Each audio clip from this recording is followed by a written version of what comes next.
Shane Beamer, still employed in Columbia, South Carolina, going to take his Gamecocks to Aggie Land. 2-5 South Carolina, heading to 4-3 Texas A&M Aggies. The story, the narrative surrounds the head coaches. It's all over the head coaches. Talked to a friend of mine back in Charleston, a lifelong Gamecock faithful.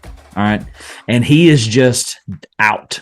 I mean, he's done. Like, he's just over it. And his words were this: our administration, our athletic director, too stupid to fire Shane Beamer now to try to get another guy in. They are too stupid to do it. They're not going to do it. They are not committed to winning. These are his words. Lifelong Gamecock faithful. Okay, that's interesting because I engaged with some South Carolina faithful, or, who knows what, on X, Twitter, after Tennessee beat South Carolina. And I said, basically the same. What is your hope in? Is it in the recruits? Because they're killing it in the portal. They can't do anything with the portal guys. They don't use the young, talented guys that they have. They use the old guys that can't be replaced by the recruits yet. Yeah. What are you waiting for? It's year 3. Yeah. And I was told, time after time that South Carolina is not a program that's going to pay buyouts this early. And obviously they extended Beamer after he beat Tennessee and South Carolina last year. They're not going to fork over that money. So it's interesting to have both sides of the perspective there, because I'm absolutely firing this guy now. I'm looking for, hey, did he actually cheat? Was there actually some cheating there? Could I get away with firing him for cause? That's what I'm doing if I'm an AD. Yeah. So the same guy that I referenced on the Orange Cast, who brought to light the stat that was Heupel's record post losses in his time at Tennessee, the same guy is a guest on the Spurs Up show for South Carolina. And he looks at this host for South Carolina, and he basically says, listen, your best years were 2010 to 2013. And he goes, I love this. And if Billy listens to this episode, this South Carolina fan I was talking to, please don't hate me for what I'm about to say and giggle at. But he says, your best seasons are 2010 to 2013. He says, tell me what you won. Tell me what you did. And you put all of your hope and your stock in getting back to that. But 2010, you won the East. That's all you did. You beat a terrible Michigan, right, in an Outback Bowl with dudes, and you had some stars, some studs. Jadeveon Clowney, I want to say Ringer. It's not it. Or is it Springer? God, my mind. I had kids, and my mind left with my kids. You had Alshon Jeffrey, I believe. Oh, okay, there you go. Alshon Jeffrey, Connor Shaw, right? So you had dudes, but what did you win? You didn't achieve anything. And I respect the guy on the Spurs Up show, the host of it, and he says, I mean, you're right. So that tells me. Okay, so coming back to the original thing with my friend Billy, he says we're just not committed to winning. I mean, until you dump the money truck on somebody who can push the ceiling for you and get you to 10 wins. I think your great achievement there is in that 2010 to 2013 span is you won 10 games every year. That's impressive. I think that's extremely impressive. That's absolutely what you strive for. But my argument to that is, who was Tennessee from 2010 to 2013?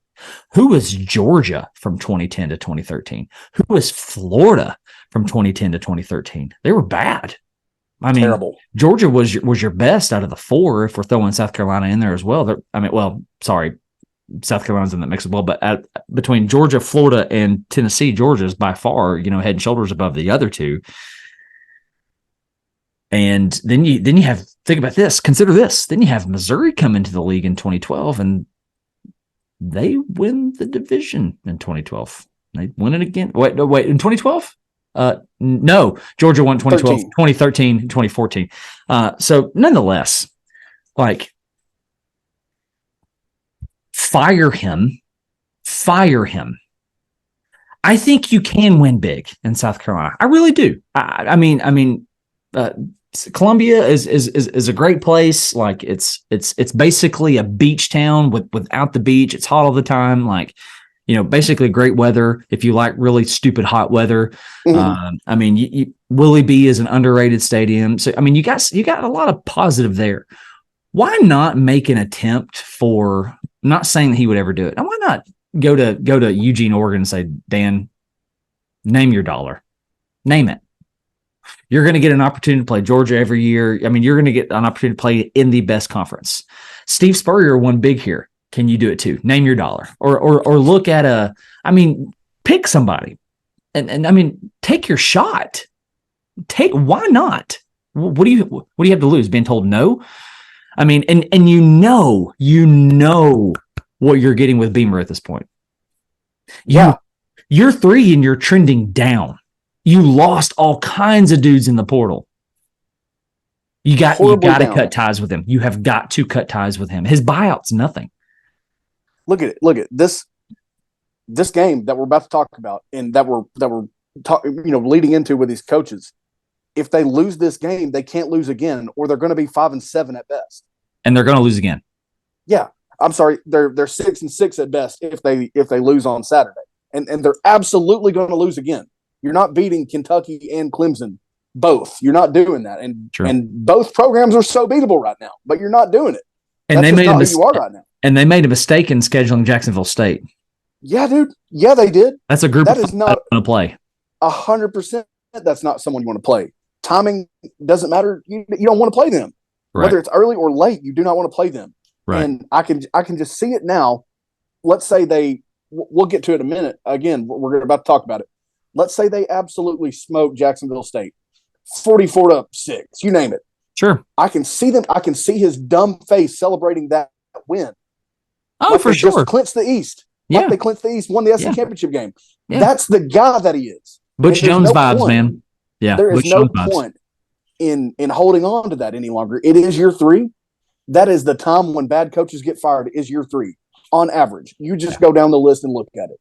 Yeah. I'm looking at Dan Lanning. I'm looking at Mike Elko, who I think would be a scary, terrifying fit yes. in Columbia. Can I say it? And I hope Billy Harmon is listening. If South Carolina hires Elko, I'm nervous. Absolutely. I'm nervous. Look at the way they're winning games right now. Yeah. Riley Leonard he's a good player. He's a really good player. They're winning games without him. They're keeping teams in the single digits, in the low teens. They're winning without their freaking star quarterback, who really wouldn't even probably be a star quarterback at a lot of other places. That's just that's credit to them for what they're getting out of Riley Leonard. Yeah, that would terrify me. And again, I'm there's no way that they keep it at one more loss when you talk about at Texas A&M. You got Kentucky. You got Clemson. You got the only one I see is Vanderbilt. You got Vanderbilt. Absolutely agree. And let me just tell you, that game's going to be closer than it should be. At this rate, with the way they're trending, yes. Dude, losing gets in your head, man. Anyway, so I want to peek the rest of their schedule, and just kind of do what we did with Florida. So traveling to Aggies, I'm telling you now, I'm picking them to lose this game. So we're gonna get into the preview and prediction in a minute. Jacksonville State, I'm gonna pick you to win that game, but I'm gonna say it's a dogfight. Yeah. I mean, turn around and host Vanderbilt. I do like, if you're South Carolina, your last 4, how many games there? Yeah, 4 are at home. So that's in your favor. Same thing with Vanderbilt and Jacksonville State. I'll take a win, but I think it could be a dogfight. Yep. Kentucky, I don't think you're winning that. Kentucky's not really built to. Kentucky has had your number. They've had your number. And with really the odd exception of last year, which they played without Will Levis. That's a good point. When they beat them, they were without Will Levis. And good point. The thing that comes back to it that I'm going to reference, I know we've got one more game to mention on our schedule. How are you going to protect Spencer Rattler in any of these games against teams not named Jacksonville State and Vanderbilt? That's a great point, because you're going to end that season with Clemson, and they're coming for blood. 100%. That if Clemson loses every game until then, surely to God, they're going to come for blood in that game. Yeah. That is an underrated rivalry. I lived in that state for 5 years. That is a very those dudes hate each other. They absolutely. A lot of them played together in high schools, or there's a lot of high school ties there. They cannot stand one another. It's very Iron Bolt-esque. All right. Yep. But Clemson's coming for blood. 100%. I mean, and Dabo's a great motivator. So fire Shane Beamer. The rest of the conference is looking at you going, fire Shane Beamer. Fire Shane Beamer. And do it now. I'm rooting for them to keep him, but common sense, you fire the guy. You can upgrade without landing either of the guys I just mentioned. You can upgrade, okay? You go get a good coordinator, you can upgrade. I don't care about recruiting when South Carolina fans all year, you know what they've been begging for? Where is Nick Harbor, the 5-star that they landed in last year's class? Where's he at? They're not using him. What did they do with Jaheim Bell? They didn't use him. Spencer Rattler, they're getting him killed every week. Yeah. Yeah. So and look, when I engaged with some of them after the Tennessee win over South Carolina, they were pointing to the dual threat quarterback that they have sitting on the bench right now. Right. Yeah, he's going to be running for his life at the rate we're going. Yeah. You're going to tell me that's going to beat what you're getting out of Spencer Rattler? Right. Yeah. No, I'm with you, dude. I'm totally with you. I just can't get past this whole year 3 thing, man. I can't get past this. Consider this. We compare him to Butch Jones, right? Yep. Like they're the same person. I mean, used car salesman. What did Butch Jones do in year 3? He went 9-4 ultimately. Went 9-4. With trending upwards. He was trending up.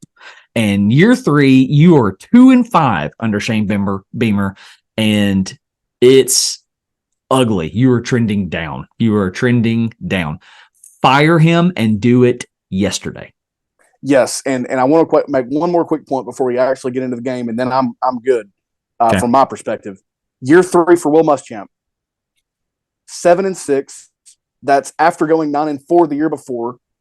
Let's say they both overachieved the year before, and then 4-8 in 2019, 2-5 before they fired him in his 5th year. I don't think there's any place in the SEC for sure where you have to keep a coach because you don't want to pay his buyout. I don't think that's a thing anymore. I don't care what your boosters or your base looks like. You do it, and you do it now if you have any common sense. Agreed. All right, so our spread is A&M 15.5, over under set at 54. And I do want to say before you give your prediction, we would be talking about Jimbo Fisher a whole lot more if we weren't so confident in the Aggies winning this game. Absolutely.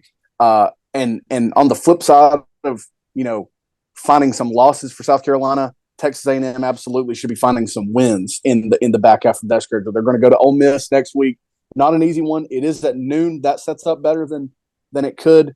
And then you close it out with hosting Mississippi State, hosting Abilene Christian, traveling to LSU, and you won 5 games last year and you beat LSU. There's no reason you shouldn't be able to score some points on LSU, even if they light up the scoreboard against you. You're 100% correct. We'll be talking about Jimbo Fisher in the same way if his buyout was $10 million less than it is. Or if it wasn't a $100 million buyout and he wasn't Shane Beamer on the other sideline. Yeah.